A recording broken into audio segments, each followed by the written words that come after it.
Canal 7 se une al fervor del pueblo católico de Guatemala para llevarles la solemne procesión de la consagrada imagen de Jesús de Candelaria en su paso por la avenida Juan Chapín y Primera Calle. Adelante.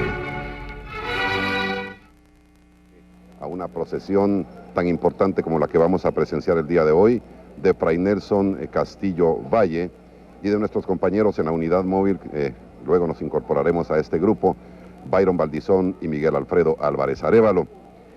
Hoy es Jueves Santo y como de costumbre Televisiete lleva hasta sus hogares la procesión de Jesús Nazareno del Templo de Nuestra Señora de Candelaria, aquí en el Cerrito del Carmen, exactamente sobre la calle Juan Chapín y Primera Calle, o avenida Juan Chapín. Buenos días a todos, buenos días Fray Nelson, bienvenido. Muchísimas gracias. Hoy es un día muy especial.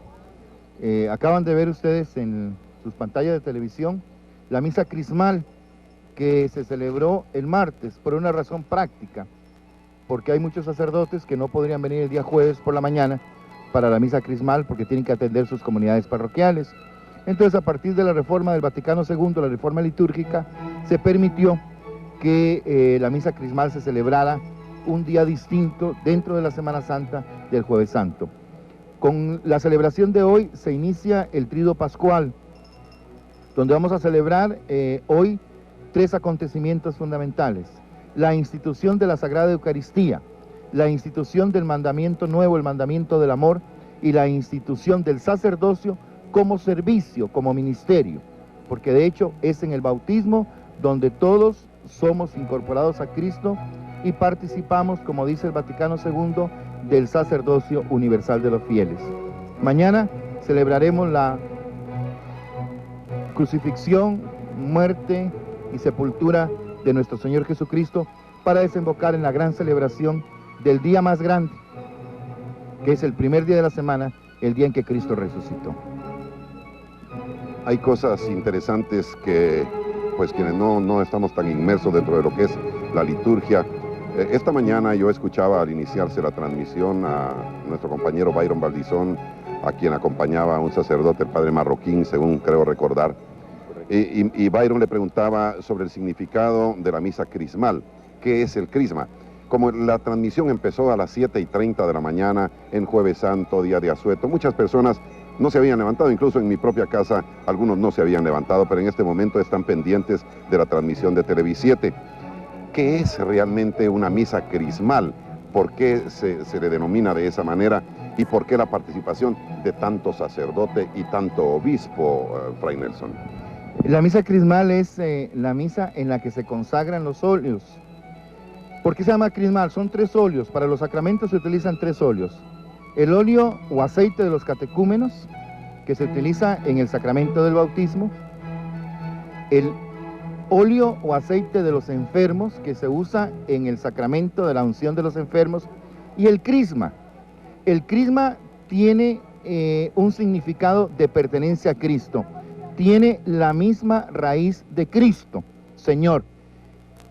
El crisma se usa en los tres sacramentos que decimos imprimen carácter, los tres sacramentos que nos asemejan a Cristo: bautismo, que nos hace hijos e hijas de Dios; confirmación, que es una ratificación de nuestro bautismo y una participación en la misión de Cristo; y el sacerdocio como ministerio, como servicio, el orden sacerdotal en sus tres grados de diácono, presbítero y obispo. O sea, es la misa en la que se bendicen los óleos de los catecúmenos y de los enfermos y se consagra el crisma. Por eso se llama misa crismal. Es un signo de unidad de la iglesia. Por eso está el pastor. En este caso no estuvo Monseñor Próspero Penados del Barrio, ya que se está recuperando de una intervención quirúrgica que tuvo hace un tiempo. Presidió Monseñor Juan Gerardi como obispo auxiliar en lugar de Monseñor Penados del Barrio. Concelebró Monseñor Pellecer, que es obispo auxiliar de la Arquidiócesis de Guatemala; Monseñor García Urizar, emérito o antiguo obispo de Quetzaltenango, que está encargado de la capellanía de Beatas de Belén; Monseñor Efraín Hernández, que es el canciller de la curia y vicario también del arzobispado; y todos los sacerdotes de la arquidiócesis, para significar la unidad con el obispo como la cabeza de la iglesia particular, en este caso, la iglesia de la Arquidiócesis de Guatemala. Por eso es que en esa misa tiene que estar el obispo con sus obispos auxiliares, con todo el clero de la arquidiócesis. Incluso, normalmente aquí participan nada más los párrocos y comunidades religiosas que tienen varios sacerdotes, solo va uno, y deberían ir todos. La participación debe ser de todos los sacerdotes. ¿Por qué? Porque también es el día que, como se instituyó el sacerdocio ministerial, el sacerdocio como servicio, los sacerdotes renovamos nuestra pertenencia a Cristo y se renueva el voto de obediencia o el compromiso de obediencia con el obispo. Gracias, Fray Nelson. En efecto, ya lo habían explicado esta mañana Byron y el padre Marroquín. Hay otras cosas, aparte de decirles que nos encontramos en una mañana sumamente fresca aquí en el Valle de la Capital, está muy agradable regularmente. El año pasado que el padre Nelson se integró a este equipo, había mucho calor, había mucho sol. Sin embargo, esta mañana sopla una brisa sabrosa aquí en el Valle de la Ciudad Capital y pues la alfombra multicolor ininterrumpida le da una vida y una especial solemnidad a una transmisión de esta naturaleza. Mucho colorido. El Cerrito del Carmen, me lo comentaba Fray Nelson, se ve como empezándose a remozar. Se ve que quienes están trabajando en el rescate del centro histórico están tratando de hacer algo por el Cerrito, pero de esto y más nos hablará más adelante el licenciado Álvarez Arévalo. Ayer no me dio tiempo, estábamos por terminar Nuestro Mundo por la mañana, pero recibimos la agradable visita en nuestros estudios y a mí me correspondió el honor de presentarlo. No lo entrevisté, simplemente fue un mensaje. Me refiero a Monseñor Marco Aurelio González Iriarte, precisamente o a la sazón párroco de la Candelaria y quien encabeza esta procesión de los Jueves Santos. Y él se refería al año 2000 como año circular según el deseo de su santidad o el mandato de su santidad el Papa Juan Pablo II. ¿Qué significa un año jubilar, padre Nelson? Es el año jubilar, se conmemoran los 2000 años del nacimiento de Cristo. Hay ahí una desfase de unos años, pero bueno, no viene al caso, es un asunto que no viene al caso. Es un año jubilar.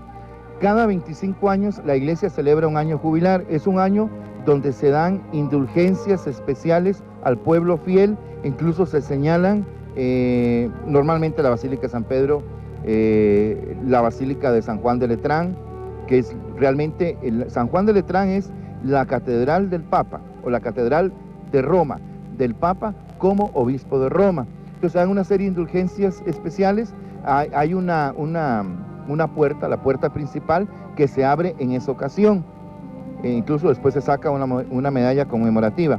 Es un tiempo especial de celebración, vamos a celebrar los 2000 años del nacimiento de Cristo, y entonces el Papa ha pedido que haya una preparación, y la preparación es 3 años, un triduo, donde se va a hablar del Espíritu Santo, o sea, hacer hincapié en la figura del Espíritu Santo, en la figura del Hijo y en la figura del Padre, para que al empezar el siglo XXI y el tercer milenio, los creyentes vayamos renovados y sobre todo, pues, nuestra fe fundamental es en la Santísima Trinidad, Dios uno y trino. Incluso, o sea, hay Eucaristía porque el Hijo de Dios, la segunda persona del misterio de la Santísima Trinidad, se encarnó. O sea, y hay iglesia porque la tercera persona del misterio de la Santísima Trinidad vino sobre los apóstoles reunidos con la Santísima Virgen María y ahí se confirmó la iglesia. Por eso el sacramento de la confirmación es al modo de Pentecostés. Yo tengo no una teoría, sino una teología de la redención. Y yo digo que la iglesia no nació en Pentecostés, que la iglesia nació al pie de la cruz, porque interpreta la iglesia que del costado abierto de Jesús, juntamente con la sangre y el agua, esas últimas gotas, ese último hálito de vida de Jesús, brotan los sacramentos de la iglesia. Y la iglesia es por definición sacramento. El Concilio Ecuménico Vaticano II lo llama protosacramento, el primero de los sacramentos, la fuente de los sacramentos. Por eso antes nos enseñaban que fuera de la iglesia no hay salvación, y definitivamente, o sea, si no participamos nosotros de los sacramentos, definitivamente no llegamos a la salvación.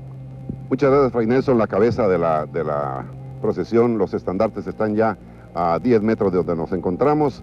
Este es Televisiete, transmitiendo en día Jueves Santo para toda la Grey Católica y el pueblo en general de Guatemala y quienes nos visitan. Vamos a la unidad móvil donde nuestro compañero Byron Valdizón y también nuestro compañero Miguel Álvarez Arévalo les van a decir buenos días. Así que adelante, compañeros, desde la móvil, nosotros vamos para allá con ustedes. Gracias. A todos ustedes, amigos televidentes que están en este Jueves Santo con nosotros en una transmisión más.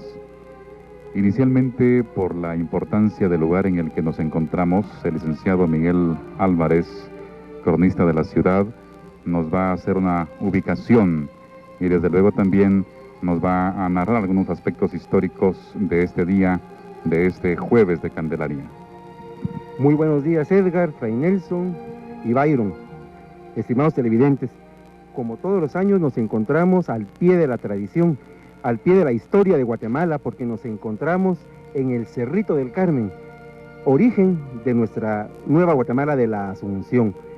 Quiero regresar en la historia y estacionarnos allá cuando principiaba el siglo XVII, allá por 1600, cuando llegó a estas tierras Juan Cors, un hombre de origen italiano, pasó por España y ahí recibió un encargo de las Madres Carmelitas, una Virgen del Carmen, la cual se vino para la América en un galeón llamado Santa María de la Fortaleza. Este buen hombre, Juan Cors, llegó a Guatemala, pero no quiso llegar a la gran capital del reino, a Santiago de Guatemala, sino que se quedó en un valle que llamaban de las Vacas. Y él se fue a vivir a una cueva allá en el rincón de la Leonera, y allí puso la imagen de la Virgen, y cuentan que los moradores empezaron a tenerle mucha confianza y veneración a la Virgen, a tal grado de que le pidieron que le hicieran una ermita. Y el propio Juan Cors recorrió el valle y vio un cerro que le recordaba el Monte Carmelo, y fue así como, con el esfuerzo propio y de los pobladores del valle, el día 15 de agosto de 1620 se bendecía solemnemente la ermita de Nuestra Señora del Carmen. Habían cofrades que se encargaban de su culto y ellos tenían algunas tierras en los contornos del mismo cerro para que la producción de sus cosechas sirviera para la cosecha de las almas, es decir, a través del culto a nuestro Señor, dado también por medio de la imagen de Nuestra Señora del Carmen. Pasaron los años y esta ermita se convirtió en la parroquia del valle, porque hay que tomar en cuenta que habían varios pobladores, habían haciendas, habían labores, aquí habían sembradillos, aquí pastaban las vacas. Hacia el sur de la ciudad de Guatemala actual, es decir, donde termina nuestro valle, tenemos ya los caminos para Petapa. Saliendo al occidente tenemos Misco, y esta gente que tenía que hacer actividades relativas a su propia vida, venían al Cerrito del Carmen organizados en peregrinaciones. Y pasan los años y un grupo de indígenas pobló lo que ahora llamamos como la Parroquia Vieja, y allí se estableció un pueblo con el nombre de Nuestra Señora de la Asunción. Llega el día 29 de julio de 1773 y la ciudad de Santiago de Guatemala se vio seriamente afectada por los terremotos. Es así como el capitán general Martín de Mayorga trasladó provisionalmente el gobierno al Valle de la Ermita, es decir, a este pueblo de Nuestra Señora de la Asunción. Se estudian los valles y finalmente el rey determina que la ciudad de Guatemala será trasladada. Pero para haber tomado esta decisión de traslado, previamente hubo una junta notable de vecinos, especialmente los días 14 y 15 de enero de 1774. Y esta junta se llevó a cabo nada menos que en el Cerrito del Carmen. Y allí se tomó la decisión de trasladar la ciudad. Por eso afirmamos de que el Cerrito del Carmen es la cuna de nuestra ciudad. El 2 de enero de 1776 resurgía la nueva Guatemala en el pueblo de la Ermita, y en este momento el Cabildo vuelve a reanudar sus sesiones ordinarias y dice: en el nombre de Jesús, José y María, en el asentamiento provisional La Ermita, a 2 de enero de 1776, por lo cual se le pide al rey que le dé nombre a la ciudad y por real cédula de 23 de mayo de 1776, el rey nombra a la ciudad como la Nueva Guatemala de la Asunción. Es importante mencionar entonces de que los primeros pobladores que vienen a esta ciudad se asientan entre lo que es el Cerrito del Carmen y la parroquia, estando entonces en forma intermedia la Candelaria. Y es así como surge la Candelaria, la parroquia de Nuestra Señora de Candelaria, que es una de las 4 parroquias que habían en la ciudad. Vamos a recordar, en la Nueva Guatemala existían la parroquia de El Sagrario, San Sebastián, Nuestra Señora de los Remedios y Nuestra Señora de Candelaria. Y el barrio de la Candelaria, antes de convertirse en tal, fue un pueblo, dado a que tenía su propia administración municipal. Y fue hasta en la época del gobierno del general Justo Rufino Barrios cuando se suprimió la autonomía municipal y esta se integra a la ciudad de Guatemala. La Candelaria ha sido barrio, ha sido cuna de muchas figuras. Vamos a mencionar en este momento a Rafael Carrera, el fundador de la República de Guatemala, que nació en el Callejón del Cerro y que fue bautizado en esta iglesia. Y fue Carrera quien, después de la batalla de la Arada en 1851, mandó a reedificar la iglesia de Candelaria, dado a que él se lo había ofrecido a la Virgen ese 2 de febrero de 1851. Mientras la Candelaria se reconstruía, las imágenes de mayor culto fueron trasladadas al Cerrito del Carmen, y fue así como por un lapso de 8 años el señor Nazareno de Candelaria estuvo en el Cerrito del Carmen, y allí se organizaban sus procesiones de día Jueves Santo, dado que es una procesión trascendental. Y también podemos mencionar a hombres notables como Miguel Ángel Asturias. Nació en este barrio de la Candelaria, y también recordamos que él, estando en España, mandó a hacer algunas túnicas para el señor de Candelaria, y también recordamos a este premio Nobel a través de su poema A Jesús de Candelaria. Entonces, el barrio de la Candelaria es parte fundamental del origen de nuestra capital, y es así como hoy, Jueves Santo de 1997, estamos viendo cómo vuelven a florecer las raíces de nuestra historia, de nuestras tradiciones y de nuestra cultura, porque hay un color extraordinario, no solo el cielo, sino que el verde del Cerro del Carmen, sino que el color mismo de la tradición a través de las alfombras, a través de lo que ustedes no perciben por este medio, pero que es de imaginarse, porque todo guatemalteco sabemos cómo huele la Semana Santa, cómo podemos ver dentro del morado y blanco de los cucuruchos, dentro de los reguiletes, sentir el corozo y sentir el pino. Entonces el barrio de la Candelaria nuevamente pone de manifiesto la historia viva de Guatemala.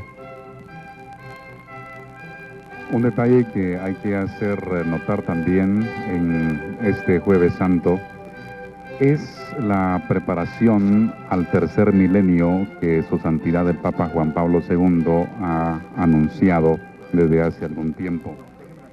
Y decimos que hay que tomar en cuenta ello porque desde el año pasado aquí en Candelaria han propuesto los temas, diríamos, importantes y que destacan en cada año.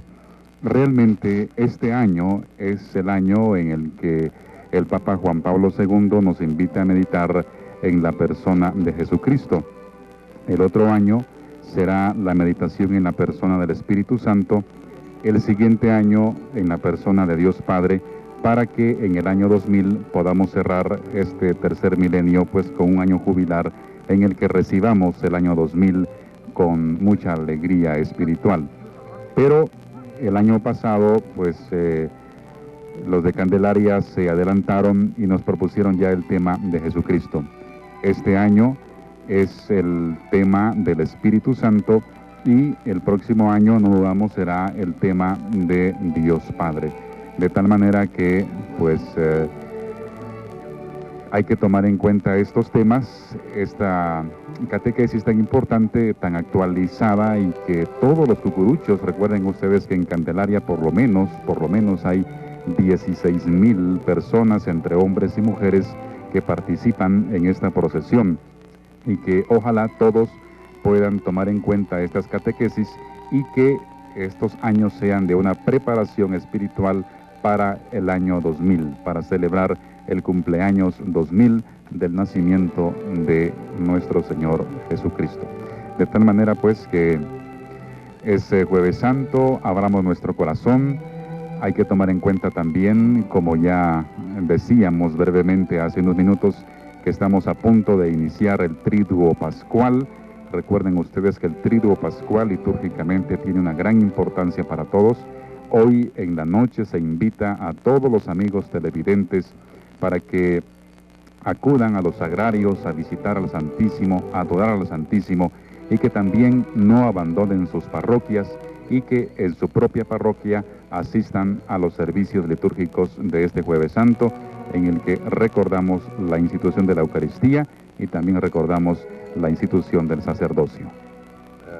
Fray Nelson, Byron decía algo interesante y yo siempre he querido preguntarlo, y no sé por qué traigo a colación esto pensando o recapacitando en sus palabras cuando creo el domingo nos hablaba del número 7, que es importantísimo para la Iglesia Católica.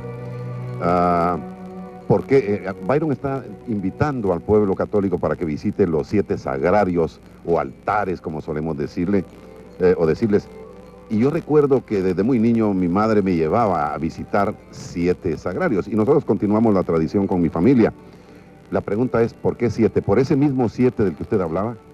Mira, yo creo que en parte sí, pero o sea, y lo digo con toda honestidad, no sé exactamente por qué, pero posiblemente las 7 colinas de Roma, ¿no?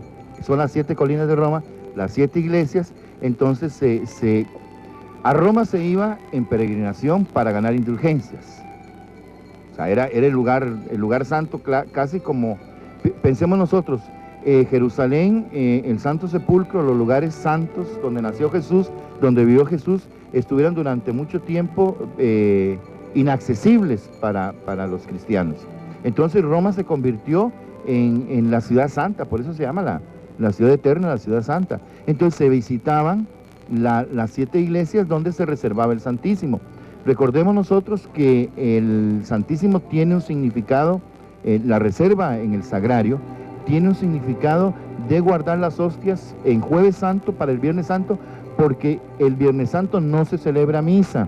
Es el único día en que la iglesia no celebra la Eucaristía. Se da la comunión a los fieles con las hostias consagradas que se guardaron en el sagrario. Entonces, ese es el significado que yo conozco de ¿por qué los 7? Fundamentalmente por las 7 colinas de Roma, y posiblemente pues sí se le puede dar ese sentido de perfección. Tiene mucho sentido, muchos significados. Es Jesús encarcelado, Jesús que está esperando una visita. Es un momento, cuando una persona que nosotros queremos, una familia que nosotros queremos está en dificultades, definitivamente lo que hacemos es visitarla. El Señor Jesús entró en dificultades la noche de Jueves Santo, porque fue cuando lo prendieron. El detalle que yo quisiera agregar, Fray Nelson, también es lo que a nivel social o familiar sucede esta noche, porque las familias van juntas a visitar los sagrarios, y pues es un signo de unidad, de fraternidad, que es bueno seguirlo cultivando, porque hoy en día yo creo que de las instituciones que están más amenazadas y más deterioradas es la familia. Y si descuidamos la familia, pues estamos descuidando el desarrollo y el progreso de cualquier país. De tal manera que están todos exhortados para la visita de los sagrarios este día, y que lo hagan en familia, y que también sea pues un acto para reconciliarse. Y es increíble, Fray Nelson, pero estos días, aun cuando son santos, también como que son el punto de partida para que muchas familias se enojen, ¿verdad? Por hacer salir rápido, o porque no se hizo tal comida, o porque no fuimos a tal lugar. Hay molestias, y qué bueno que esto sirva para unir a la familia. Definitivamente hay 2 aspectos. O sea, voy a tocar este que tocaste ahora, que es la familia. A mí me preocupa una cosa. Definitivamente, por el ritmo de vida que vivimos, las familias comparten cada día menos. Y yo creo que muchas veces los mismos miembros de una familia son extraños. O sea, tienen más relación, más amistad, más confianza con los compañeros de trabajo, con los compañeros de estudio, los patojos y las patojas que estudian, que con la propia familia. Y entonces a veces no saben convivir y no saben estar juntos un día. Porque incluso los domingos hay muchísima dispersión. Yo insisto muchísimo, es necesaria familia que reza unida, permanece unida. Ese es el lema de la campaña de oración en familia, el rosario en familia del padre Peyton. Y definitivamente, familia que reza unida, permanece unida. Y qué mejor que hoy asistir, no solamente en la visita de sagrarios, porque hay veces se convierte en una cosa folclórica y en un asunto irrespetuoso. Hay veces hay más escándalo y más relajo, que no hay el recogimiento que debe haber. Yo lo que recomiendo muchísimo es la participación en la misa de hoy, en la Eucaristía de hoy, porque como lo dije antes, se conmemora la Eucaristía, el sacerdocio como servicio, como ministerio y el mandamiento del amor. Es un día muy significativo, es un día que resume una serie de celebraciones y sobre todo el culto a la Eucaristía, porque el jueves de Corpus no es otra cosa que sacar de la celebración de hoy para hacer una procesión, y normalmente debería haber en todas las iglesias esa procesión. Después de la misa se llevan las hostias consagradas procesional solemnemente al altar, al sagrario, al monumento donde se reserva para la misa de mañana. A propósito del asunto de las familias o del asunto familiar o de la falta de comunicación familiar, a mí también me preocupa esto y nosotros en Nuestro Mundo por la Mañana, que es un programa que se transmite de lunes a viernes por este canal, por Televisiete, enfatizamos mucho sobre ello. Se ha roto la comunicación, se ha quebrado la comunicación entre la familia y como Fray Nelson decía con mucha propiedad, los muchachos, los patojos, como solemos decir, prefieren muchas veces consultar con los amigos incluso los adultos con los compañeros de trabajo, con los compañeros con los que hacen deporte, pero nunca enfrentar los problemas a nivel familiar, que es lo que debiéramos hacer, y tratar de encontrarle solución a esos problemas a través de ese diálogo, de esa comunicación, que debieran ser positivos. Sin embargo, pareciera que no es así, que hemos entrado en una época en donde entre más nos distanciamos de la mujer y de la familia, de los hijos, nos sentimos mejor, y esto no debiera ser así. Yo creo que debiéramos ir recapacitando sobre ello, sobre las palabras de Fray Nelson, sobre las palabras de Byron Valdizón, y orar en familia. A propósito de ello, y antes de darle la oportunidad a Miguelito, porque ya tenemos casi frente a nuestras cámaras las andas que cargan, que portan al Señor Nazareno, el Jesús Nazareno de la Candelaria. Hoy, que es un día de oración, hoy es un día de la Eucaristía y que se recomienda que las personas asistan a misa, a la Sagrada Eucaristía. ¿Cómo orar en familia ante los sagrarios? ¿Cuál debiera ser la fórmula a encontrarse? Porque van casi como folclóricamente, como usted lo decía, y entonces cada quien por su lado. Uno no sabe ni siquiera qué pide uno, bueno, eso tampoco debe saberse, pero qué rezar, qué es lo recomendable en estos casos, Fray Nelson. Bueno, hay una serie de oraciones tradicionales. Para mí, la forma de rezar frente a Jesús sacramentado, no hay otra mejor que el rosario, ¿verdad? El rosario es la oración que Jesús nos enseñó, es el misterio de la redención en el Ave María, es la meditación en todo lo que hizo Jesús por nosotros. Hay muchas formas de oración, pero fundamentalmente para mí la mejor que se puede hacer en común, porque cada uno pues personalmente puede pedirle o darle gracias o hablar con el Señor como quiera, sin ninguna fórmula establecida, pero en familia, por lo menos un misterio del rosario. Ojalá fuera todos una parte del rosario o los 15 misterios, ¿verdad? Que sería lo ideal. Realmente si se hace con devoción. Porque si se hace por puro folclore, a ver, y vamos a ver cuál es más bonito, eso yo creo que debe desaparecer, y es una de las cosas que a mí más me molesta y me preocupa. La competencia entre iglesias y la competencia entre hermandades por el adorno. Cuando no debe haber competencia, porque debe ser un signo de unidad. Yo no voy a ver si está muy bonito el sagrario o no. O sea, definitivamente si es un sagrario o un monumento agradable, pues me va a agradar. Yo voy a ver a Jesús sacramentado, al Dios que está ahí presente. Sí, es muy importante mencionar esto de la familia, y también así como hay que rezar el rosario y buscar oraciones que integren a la familia, también quisiera mencionar que a través de las tradiciones se une a la familia, y eso lo podemos notar tanto en la Navidad, a través de la elaboración del nacimiento, como en Cuaresma y Semana Santa, tanto en lo que es la participación en la procesión, como todo lo colateral, es decir, las alfombras, desde que se busca el diseño, los materiales que se van a hacer, la forma ya para hacerla, Asimismo, las vestimentas, cómo participa la abuelita, la mamá, los nietos, etcétera. Es decir, hay una integración familiar que debería de mantenerse. Asimismo, hay una trascendencia, es decir, tradición, va una de generación a otra. Da mucho gusto ver cómo va a veces el abuelo con el nieto, niño que posteriormente va a transmitir esta tradición que la heredó de la propia mano de su padre o de su abuelo. Y así, al chuparse un dulce, un caramelo, está saboreando nuestra verdadera tradición, porque lo nuestro tiene olor, color y sabor. Por el otro lado, y en lo que hablaba Fray Nelson, quisiera recordar un poco la historia de los agrarios en lo que se refiere a los artistas. Remontaríamos esto a la época colonial, y era muy importante porque en las iglesias de convento de monja, por ejemplo, la llave la tenía siempre un benefactor, la llave del sagrario, y el cambio de la llave se hacía precisamente el Jueves Santo durante los oficios antes de la adoración al Santísimo. Asimismo, durante la Guatemala del siglo XIX surgen una serie de artistas que están ligados también con lo que era el teatro. Guatemala tuvo un teatro de fama a nivel internacional, era el Teatro Colón. Habían grandes escenógrafos, y estos escenógrafos trabajaban también para las iglesias o viceversa, los altareros trabajaban para el teatro. Y aquí surge una forma muy exclusiva y muy importante de los altares. Los altares de la Semana Santa y de la Cuaresma previa tienen como nombre los huertos, porque se ofrendaba al Señor los mejores frutos, las mejores verduras. Asimismo, se llevaban los canarios y se llevaban las peceras para el día de la velación. Ese es el huerto, y el huerto se hacía en la casa también. Aparte es el monumento o sagrario, este es el altar exclusivo para el Santísimo Sacramento del Jueves Santo. Y vamos a recordar algunos nombres como Gerardo Soto, Alfredo Monje y más recientemente el señor Ramiro Araujo. Y es así como vamos a encontrar los telones, es decir, las cortinas y sobre todo la cerería. Es muy importante el trabajo de la cerería en Guatemala.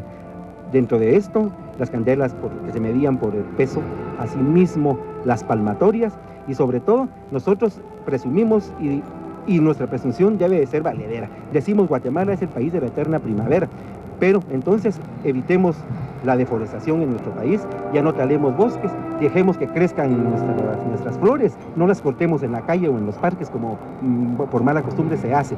Entonces rescatemos este dicho de Guatemala es el país de la eterna primavera, y esto lo sentimos realmente la noche de Jueves Santo, el olor a nardos, a azucenas, y cuántas flores blancas no se dan en Guatemala, porque para la noche de Jueves Santo es flor blanca la que se utiliza en el altar, porque es una alusión a la Eucaristía, como blanca es la paletina de los cucuruchos del Señor de Candelaria, mientras que para los altares llamados los huertos se utilizan flores de varios colores, privando las de los tonos penitentes. Ya no se ven como antes los dragones y muchas flores que han ido desapareciendo, pero sin embargo el choreque poco a poco ha ido desapareciendo, y deberíamos de irlo rescatando, porque el choreque es una flor tradicional. Y la naturaleza misma, como podemos ver en nuestro Cerrito del Carmen, se viste de color penitente, se visten las jacarandas que alfombran las calles de nuestra ciudad, haciéndole competencia a nuestros fieles hombres y mujeres que mantienen la tradición en Guatemala. Y así podríamos ir mencionando acerca de cómo son las tradiciones de Guatemala, y como lo decía hace un momento, son de olor, color y sabor, y sobre todo son así porque son tradiciones que se hacen con amor, porque las heredamos de la mano de nuestro padre y de nuestros abuelos. Yo quisiera hacer una reflexión en este momento a propósito de lo que decía el licenciado Álvarez Arévalo, y esto también lo conversábamos fuera de cámaras antes de iniciar la transmisión de esta mañana con Fray Nelson, observando un poco lo que es el Cerrito del Carmen, un cerrito que debiera de ser utilizado en su total plenitud, o sea, en su plenitud, porque es de los pocos reservorios forestales que existen en el casco de la ciudad y principalmente en el centro histórico. Y yo recuerdo quejas de señoras, de personas que viven en los alrededores del Cerrito del Carmen, en el sentido de que no se hace exactamente lo suficiente para mantener el Cerrito del Carmen, e incluso en determinado momento hasta existe una especie de depredación.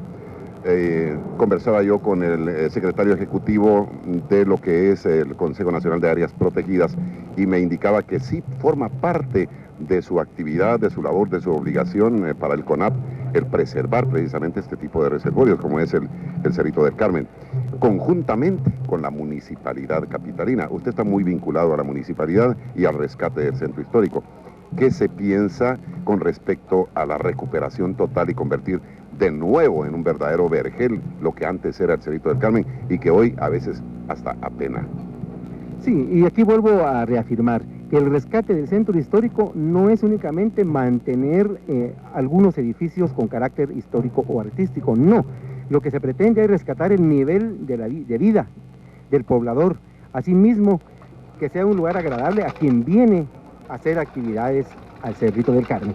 El Cerro del Carmen es la cuna de la ciudad de Guatemala. Entonces, dentro de la municipalidad existe una unidad que se llama Centro Histórico, en la cual está Renacentro, que participan varias instituciones, como es el Instituto de Antropología e Historia, la Universidad de San Carlos a través de la Facultad de Arquitectura, el INGUAT, y se espera que se unan a este proyecto una serie de instituciones más.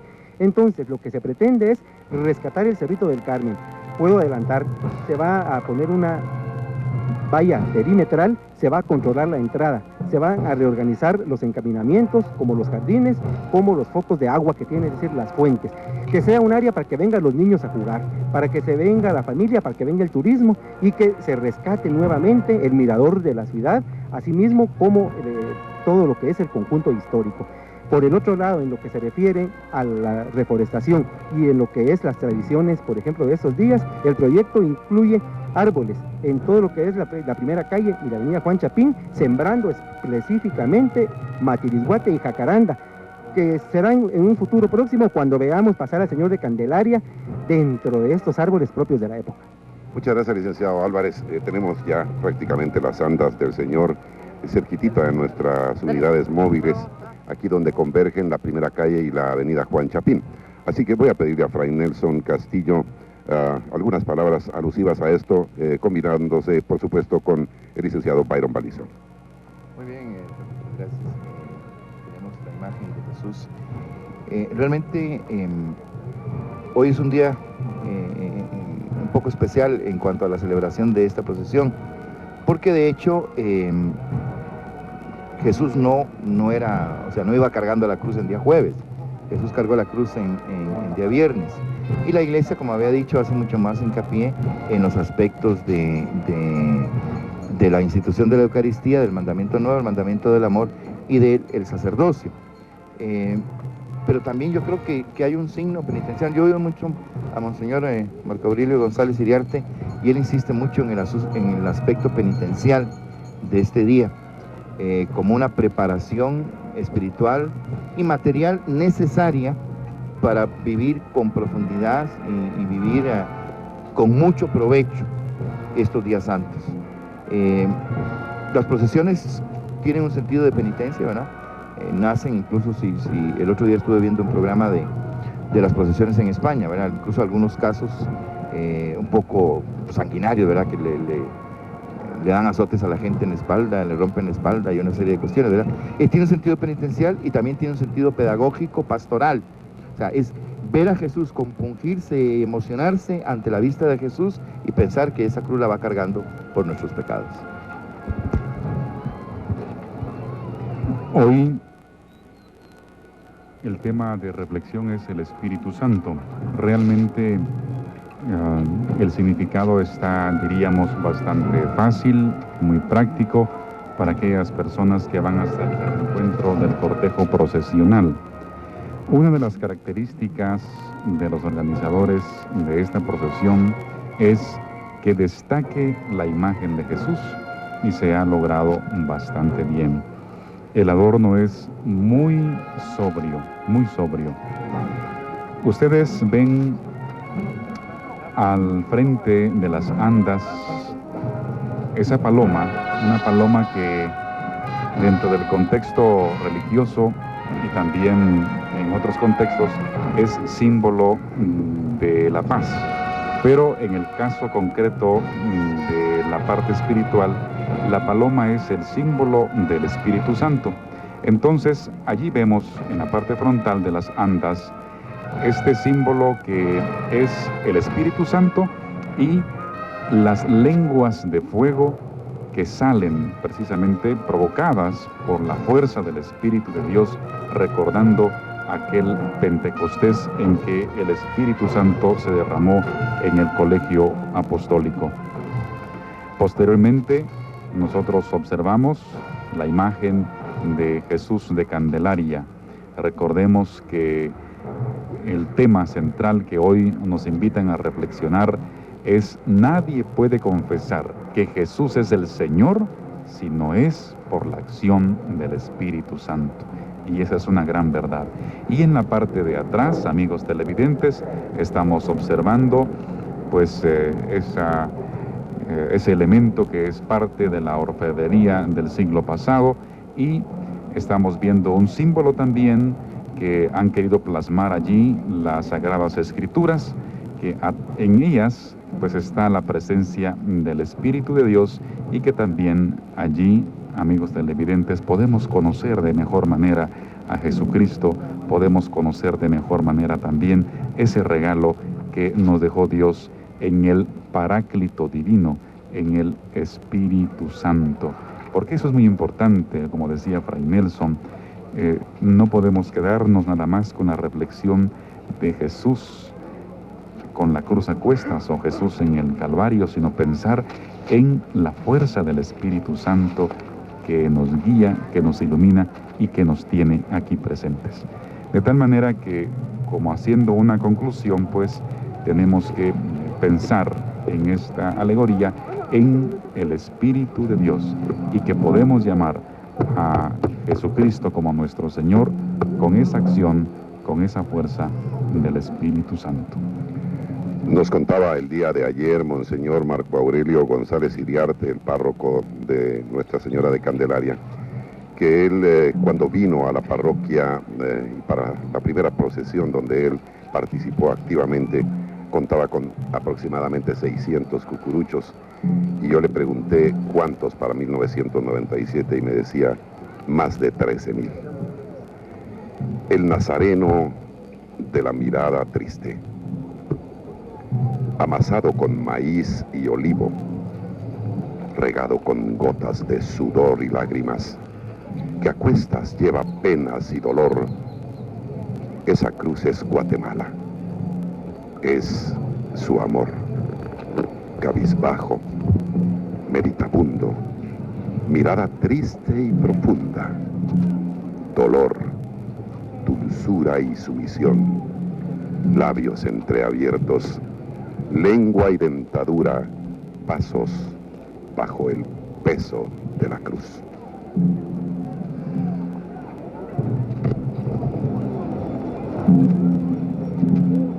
Siempre que contemplamos el rostro de Jesús, es importante también ver los rostros de los Cristos que ahora deambulan por el mundo de hoy.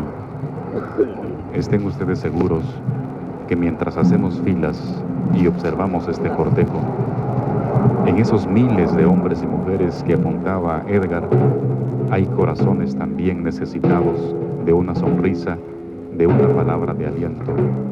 Esos Cristos que sufren, esos Cristos que gritan con fuerza, que tienen sed de Dios, esos hombres de hoy que claman por ayuda, por justicia y especialmente por mucho afecto y mucho amor. Este día también nosotros, amigos televidentes, hagamos una obra de caridad. Tratemos de contribuir a construir una civilización de amor, teniendo gestos positivos y de amor. Allí vemos este atril que decíamos del siglo pasado. Allí hay una leyenda que pues es el tema central de la procesión de este día, que nadie puede confesar que Jesús es el Señor si no es por la acción del Espíritu Santo. El doctor Gerardo Ramírez escribió lo siguiente dedicado a Jesús Nazareno de Candelaria.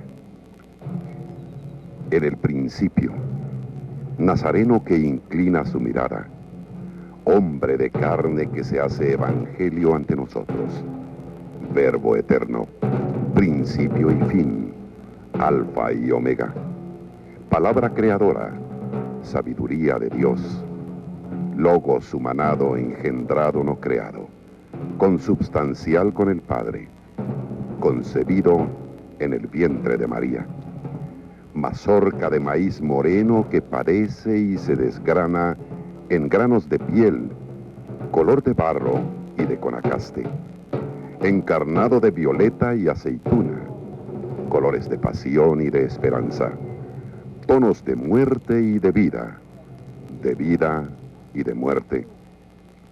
Manierista o barroco, ¿qué más da? Solo afirmo que manos de hombre, manos prodigiosas, no sé si de indio o de mestizo, abrieron surcos en la veta de los cedros para formar la anatomía de tu cuerpo, la armonía de tu imagen, la humildad de tu figura. Manos poseídas por Dios que en un arranque de celeste inspiración crearon la fatiga de tus labios, la sed de tu lengua, el alma de tus ojos y los ríos de agua viva que corren en tus venas, fuentes de vida y salvación para el hombre. Raíz de cedro de abundante cabellera, negra y larga cabellera que te cubre la frente y juega con el viento. Hostia hecha de tierra morena como es tu pueblo, como tus indios, del barrio de la Candelaria de allá de Santiago de Guatemala. Una viga maciza atrapa tus manos. Tus dedos son una enredadera que funden al madero. Pesado leño que pesa más cuanto más caminas y que pesa toda la maldad del mundo.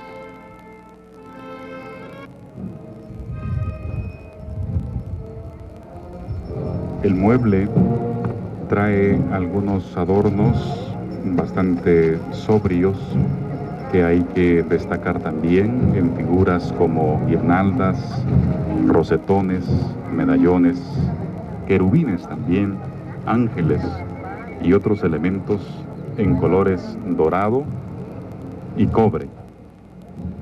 Y los ángulos que los artistas han diseñado están elaborados así para que las miradas de todos los fieles católicos que acudan al encuentro se dirijan a la imagen de nuestro Señor Jesús de Candelaria.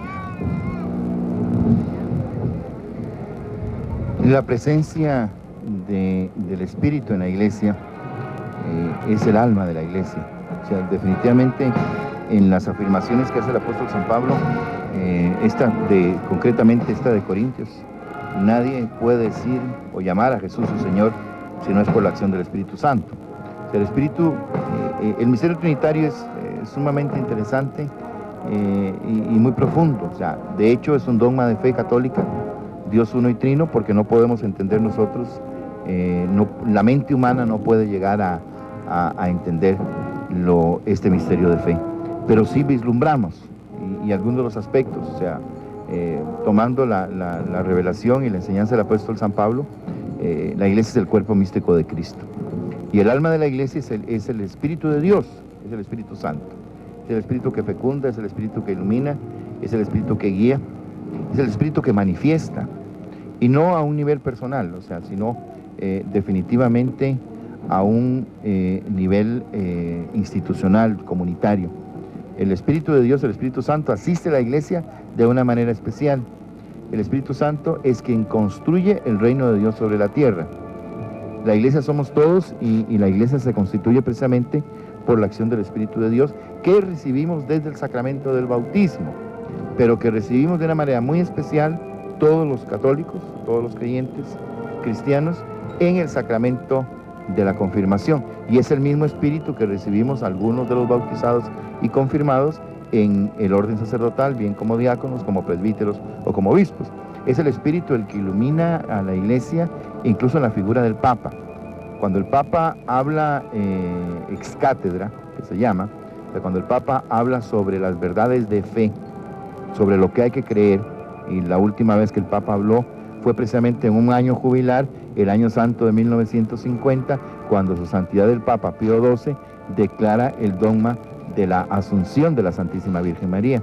Es una celebración que venía desde tal vez es la fiesta más antigua de la Iglesia, la dormición de la Santísima Virgen María, pero como dogma de fe católico en la Iglesia Católica Occidental es declarado, iluminado por el Espíritu Santo, consultada a la Iglesia, en ese sentido de que el Espíritu radica en la Iglesia. El Papa no era la voz de Pío XII, era la voz del Espíritu de Dios, del Espíritu Santo, encarnado en palabra humana, definitivamente, pero fue iluminado por el Espíritu, guiado por el Espíritu, que decreta y declara el dogma de la Asunción de la Santísima Virgen María. Continúa el doctor Gerardo Ramírez con estas reflexiones y estos pensamientos hermosos con respecto a Jesús Nazareno de Candelaria, y se refiere al misterio de la cruz. Dice así: Cordero Santo, Cordero manso, Cordero puro, Cordero que quitas el pecado del mundo.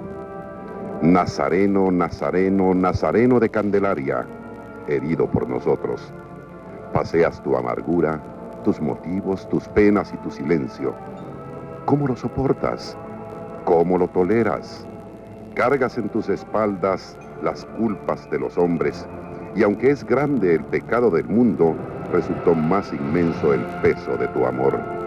Amor limpio, amor puro, amor que no es otra cosa que verdadero amor. Hombre de Jueves Santo, coronado de espinas, ataviado con túnica y bordado, penitente siempre penitente, eternamente atado al misterio de tu cruz, misterio que derrama a manos llenas el fluido vital, que emana de tus poros y que gota a gota te extingue la vida, que se derrama en la tierra morena como tú, con la cual forma barro, que es la masa y la carne del nuevo Adán, nueva humanidad, engendro de tus entrañas, parida en el Gólgota, nutrida por tu palabra, madurada en tu amor. Misterio que camina con los pies desnudos, misterio en que se funde la tierra con el cielo, misterio que suda sangre y agua, agua y sangre, bautismo y Eucaristía. Misterio que emana olores de incienso y decoroso, que se tiñe de ébano y marfil y se pinta con cascadas del morado lila de las jacarandas. Pelícano sangrante, costado abierto, misterio pascual, última cena, oveja callada que a la muerte vas, mueres porque quieres al hombre salvado. Pensamientos hermosos del doctor Gerardo Ramírez, a quien agradecemos profundamente su colaboración para esta transmisión. Licenciado Álvarez Arévalo, un poco sobre la historia de esta tradición de Jueves Santo aquí en este sector del centro histórico. Aquí en el centro histórico podemos indicar que suceden una serie de manifestaciones culturales de orden religioso, y es precisamente en el centro histórico y en estos barrios tan tradicionales como la Candelaria, donde año con año se realizan los hermosos cortejos tradicionales. Muchos de estos cortejos tradicionales tienen sus raíces en la ciudad de Santiago de Guatemala, ciudad que ahora es patrimonio cultural del mundo y la llamamos la antigua Guatemala. Al hablar del Señor de Candelaria, del Nazareno de la mirada triste, nos recordamos de los tristes pobladores de la ciudad de Guatemala, los indígenas que habitaban allá, el barrio de Santo Domingo, buscando el norte de la ciudad del nororiente, y ahí la Candelaria, y ahí hombres notables como Fray Francisco Jiménez, nada menos que el descubridor del Popol Vuh. Y ahí, allá, en las noches del Jueves Santo, por los siglos XVII y XVIII, se organizaban los penitentes, y la procesión salía a predicar con el Señor y su cruz, a recordar la pasión del Señor. Y llegó el año de 1773, era jueves, y el día viernes el sacerdote y los cofrades entran a la capilla de Jesús, contigua a la iglesia de la Candelaria, y ahí, a pesar de la ruina, a pesar de las bóvedas caídas, se rescata de su retablo al Señor Nazareno. Y pasan los años y llega mayo, el 18 de mayo de 1784, y hay que emprender el viaje, hay que dejar Panchoy y hay que buscar la ermita. Y el señor de Candelaria viene a poblar la ermita y viene a los pies del Cerrito del Carmen, donde luego se edificará la parroquia de Nuestra Señora de Candelaria. Y vuelven los Jueves Santos, y vuelven las noches, luego serán las tardes y ahora las mañanas, en que el señor de Candelaria recorre las calles, ya no del barrio, ya no el contorno del Cerrito del Carmen, sino que gran parte del centro histórico de la ciudad de Guatemala. Y hay que recordar también de esta histórica procesión, también vamos a hablar de Nuestra Señora de los Dolores del Cerro, una edificación construida a principios del siglo XVIII en el nororiente de la ciudad de Guatemala, de Santiago. Y cuando la ciudad se traslada, en el año 1784, viene la Virgen de los Dolores del Cerro y se le construye una capilla en la primera calle, es decir, en el crucero de la Candelaria. Lamentablemente, con la ampliación que surgió al ampliar la calle, fue destruida la capilla. Pero durante el siglo XIX, además de la pequeña Virgen de los Dolores del Cerro, que tuvo peregrinos, manos de guatemaltecos, hicieron una imagen bellísima de Nuestra Señora de los Dolores, con una expresión de dolor, resignación y esperanza. Mano de guatemaltecos que han sabido captar el dolor de una madre que sigue a su hijo Nazareno. Y esa Virgen de los Dolores de la parroquia de Nuestra Señora de Candelaria, año tras año en Jueves Santo, va tras los pasos del Nazareno de la mirada triste. Hay un detalle muy interesante y es que la Iglesia en su liturgia pues invita a todos los católicos, a todos los hombres del mundo entero a meditar en los misterios de nuestro Señor. Y por eso, aun cuando hoy estamos en Jueves Santo y aun cuando estamos observando esta procesión y vemos al fondo la imagen de la Virgen de Dolores, también nos están invitando a pensar en la Virgen María en el día de Pentecostés. Estamos en el tema alegórico del Espíritu Santo y la Virgen María fue la mujer que alentó a orar a los apóstoles, pues después de la muerte de Jesús y también, desde luego, en la propia resurrección, en la manifestación de Jesús resucitado. Así que qué mejor que verla a ella como la mujer que nos anima a seguir a Jesús. Incluso yo creo que hay un aspecto muy importante. La Santísima Virgen María es elegida para ser Madre de Dios y da luz a Jesús, al Cristo, al que después sería el Cristo, el Señor. De una manera mística, de una manera espiritual, la Santísima Virgen María da a luz a la Iglesia. Por eso yo insisto y creo que el Concilio Vaticano II, sobre todo la figura del Papa Pablo VI, entendió muy bien esto y por eso la declara Madre de la Iglesia, porque es al pie de la cruz donde en esa significación que comentábamos el otro día, con el cáliz, toma el agua y la sangre, y la Iglesia ha interpretado que el costado abierto de Jesús brotan los sacramentos de la Iglesia. Pues la Santísima Virgen María está presente en Pentecostés. De hecho, pues podríamos decir, bueno, ¿y la madre qué estaba haciendo ahí?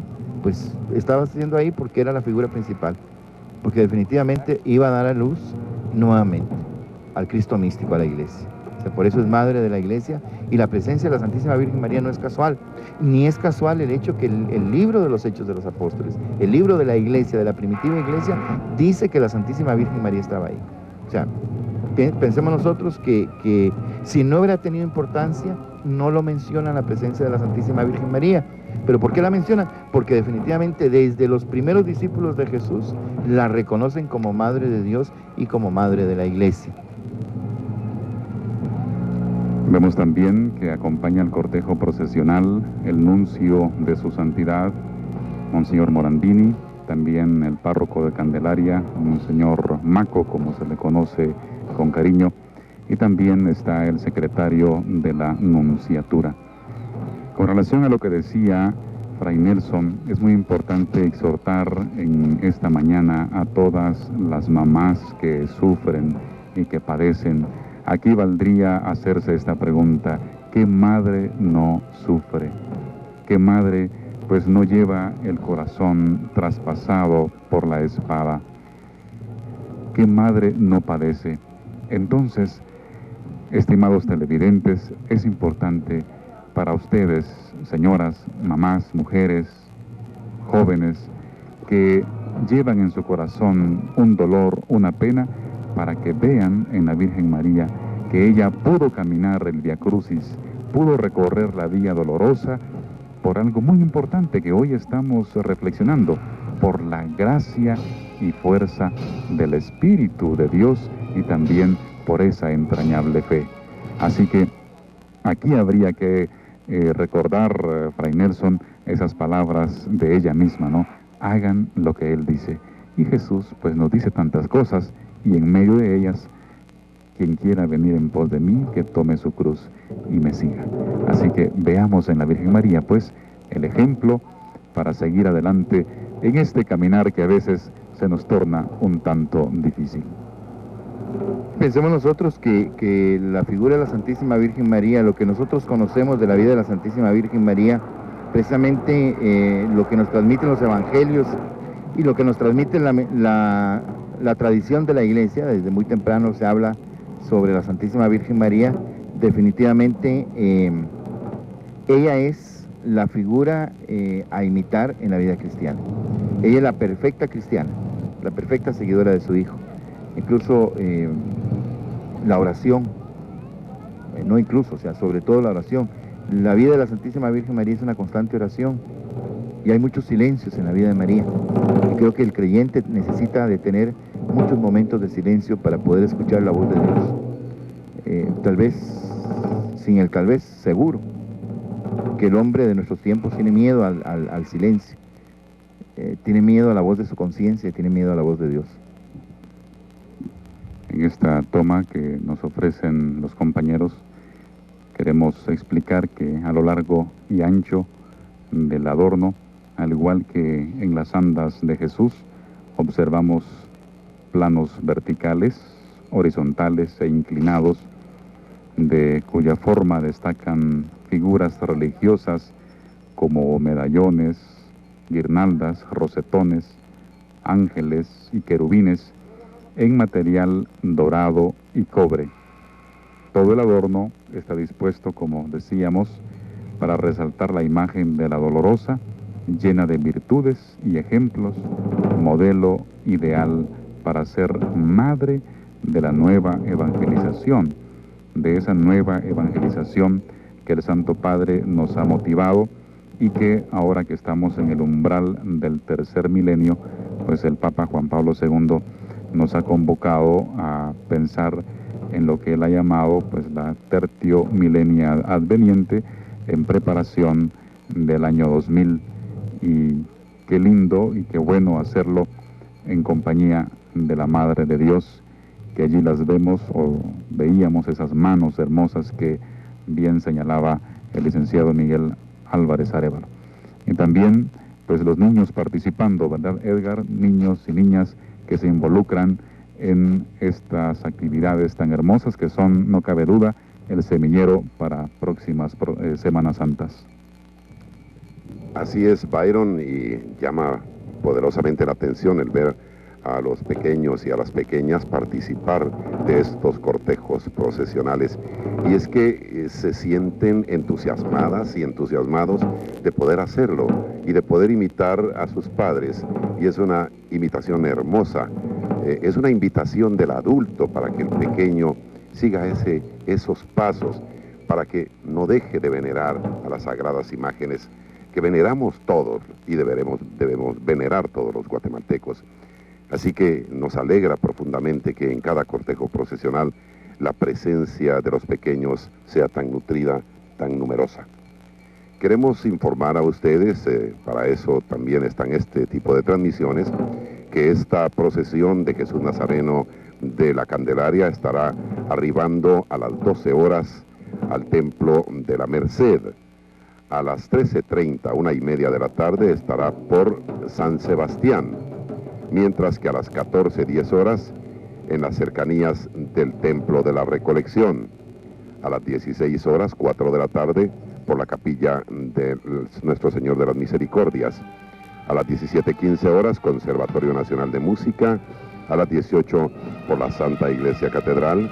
A las 20:45, Basílica de Santo Domingo.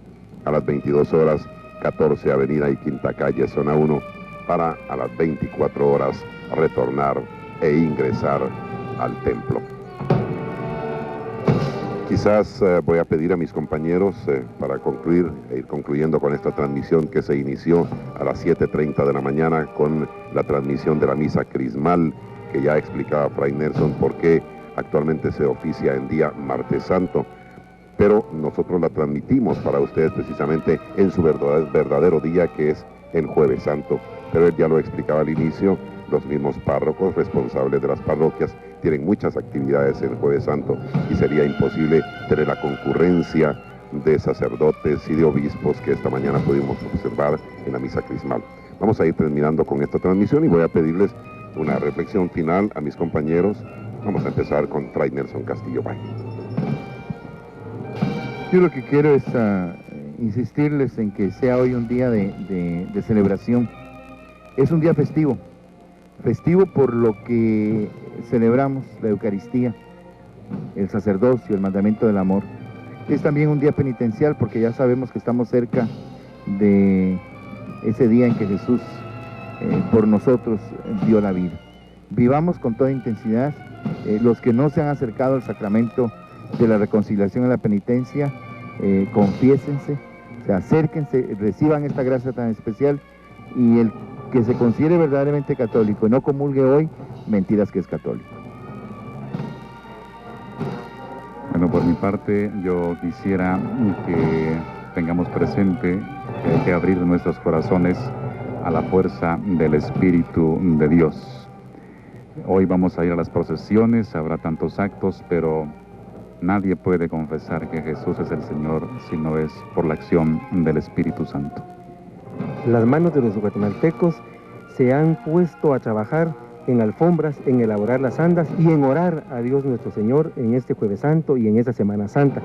Y las manos de nuestras gastrónomas están también en las casas haciendo de lo suyo, haciendo de la tradición, haciendo el bacalao, haciendo las torrejas, haciendo el garbanzo. Y también estas manos de guatemaltecos tienen que unirse esta noche para orar ante el Señor sacramentado. Y asimismo, esas manos deben seguir construyendo una Guatemala mejor, una Guatemala de paz y una Guatemala donde todos sepamos qué es lo que tenemos que hacer para engrandecer Guatemala. La historia y las tradiciones nos hacen saber que somos hombres que tenemos una raíz profunda, y esa raíz es la que debe de florear en nuestro futuro, un futuro próspero, un futuro donde esté presente el amor y la paz. Alta e íntimamente satisfechos de esta nueva transmisión especial de Televisiete, su canal responsable.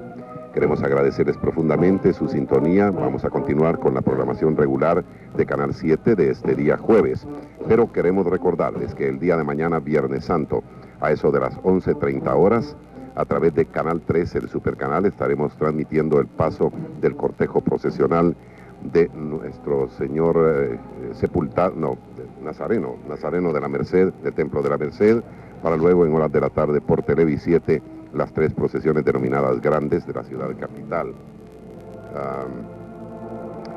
que son en su orden Santo Domingo, La Recolección y Nuestra Señora de los Remedios, el Calvario. Gracias a la familia que siempre colabora con nosotros. El cafecito ha estado delicioso. Su servicio para nuestros compañeros y apoyo para nuestros compañeros, una vez más, de primera, muchas gracias a ustedes. Gracias, amigas y amigos, en nombre del equipo de producción y técnico de Televisiete, su canal responsable. Volvemos a nuestros estudios. Buenos días para todos.